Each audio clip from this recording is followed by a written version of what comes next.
নমস্কার, আমি রয়েছি কিঙ্কর হাজরা, সেবা হেলথ কেয়ার পক্ষ থেকে। আজ আলোচনা করব নাক দিয়ে রক্ত পড়ার কারণ এবং তার পড়া সমস্ত ব্যক্তিদের মধ্যে লক্ষ্য করা যায়। নাক দিয়ে রক্ত পড়া বিশেষ করে শিশুদের, মহিলাদের, মধ্যবয়স্ক এবং বৃদ্ধবয়স্ক সমস্ত ব্যক্তির মধ্যে এই রোগটা কিন্তু লক্ষ্য করা যেতে পারে। নাক দিয়ে রক্ত পড়া মধ্যবয়সী ব্যক্তিদের মধ্যে বিশেষ করে 40 থেকে 45 বছরের ঊর্ধ্ব বয়সের মধ্যে অনেক সময় হাইপার টেনশন বা উচ্চ রক্তচাপ যদি বেড়ে যায়, তখন অন্যান্য অর্গানের মধ্যে যে মোটা শিরা বা উপশিরাগুলি থাকে তার উপর কোনো প্রভাব পড়ে না। যেখানে সূক্ষ্ম সূক্ষ্ম বা শিরা বা ভ্যাসেসগুলো থাকে, রক্ততালিকা আছে, সেগুলোর মধ্যে চাপ পড়ে। যেমন তেমনি আমাদের নাকের মধ্যে ভেতরে যে রক্তজালিকা বা ভ্যাসেসগুলো রয়েছে, তাগুলো কিন্তু ওই দিক দিয়ে কিন্তু নাক দিয়ে রক্ত পড়তে পারে। মহিলাদের ক্ষেত্রে বিশেষভাবে লক্ষ্য করা যায়, যেসব মহিলাদের পিরিয়ড বা ঋতুস্রাব সঠিকভাবে হয় না বা একেবারে হয় না বলে চলে, তার কিন্তু তার প্রভাবটা কিন্তু অনেক সময় আমাদের এপিস্ট্যাটিক্স বা নাক দিয়ে রক্ত পড়তে পারে।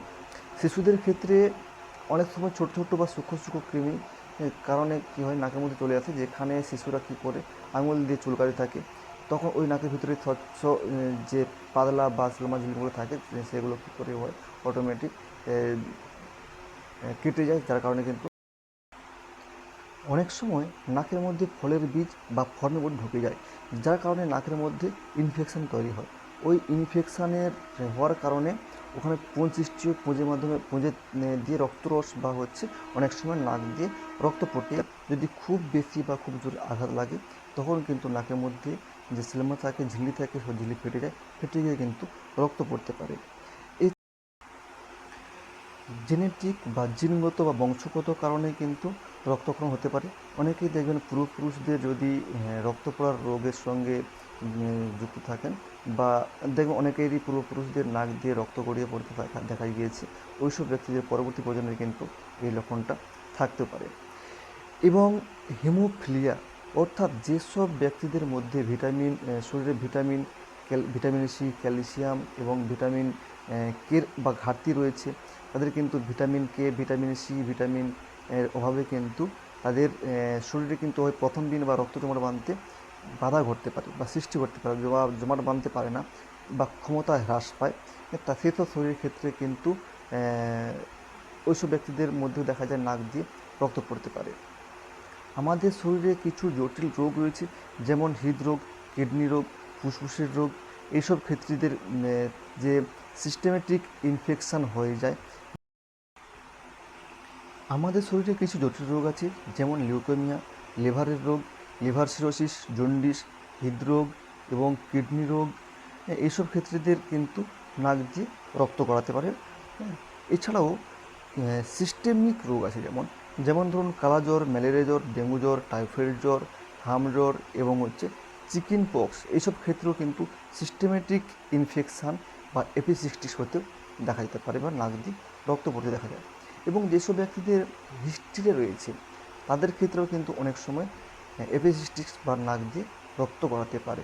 টিউবারকুলোসিস রোগ রয়েছে, তাদের কিন্তু শরীরে ফুসফুসের মধ্যে রক্তক্ষরণ হতে দেখা যায়। ওই রক্তক্ষরণটা কিন্তু অনেক সময় কফের মাধ্যমে বাইরে আসে। আবার কিছু কিছু ক্ষেত্রে ওই রক্ত আমাদের নাক দিয়ে পড়তে দেখা যায়।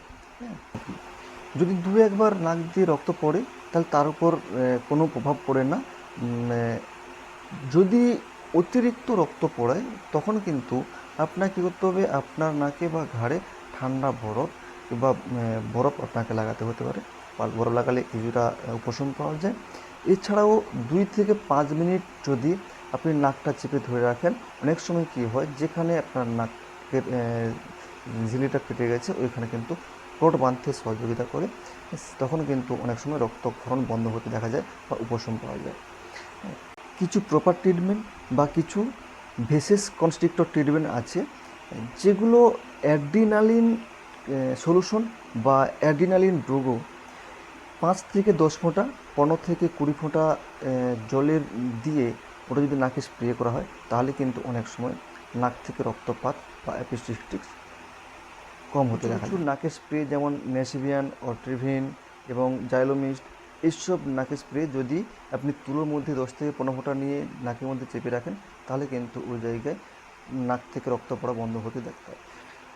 বিশেষ কিছু বলি, 40 থেকে 45 বছর বয়সের মধ্যে যেসব ব্যক্তিদের নাক দিয়ে হঠাৎ করে রক্ত পড়তে শুরু করেছে, ওদেরকে কিন্তু দ্রুত সহিত এই নাক দিয়ে রক্ত পড়াটা কোনোভাবে বন্ধ করতে যাবেন না, বা অল্প সময়ের মধ্যে রক্ত পড়া বন্ধ করতে যাবেন না। কারণ ওইসব ব্যক্তিদের মধ্যে হাইপার টেনশন বা উচ্চ রক্তচাপ থাকে, যে কারণে ওইসব ব্যক্তিদের মধ্যে কনজেকশন বা হাইপার টেনশন থাকার কারণে অনেক সময় যে রিস্ক ফ্যাক্টর থাকে, ওই রিস্ক ফ্যাক্টরটা কিন্তু অনেক সময় কমে যায়। যার কারণে যদি আপনি হঠাৎ করে রক্তটা বন্ধ করতে যান, তাহলে কিন্তু ওই রিস্ক ফ্যাক্টরটা অনেক সময় বেড়ে যেতে পারে। অনেক সময় কিন্তু এটা স্ট্রোকের আঘাতও বা স্ট্রোকের জায়গাও অ্যাটাক করতে পারে। নমস্কার, আজ এই পর্যন্ত। আবার দেখা হচ্ছে পরবর্তী কোনো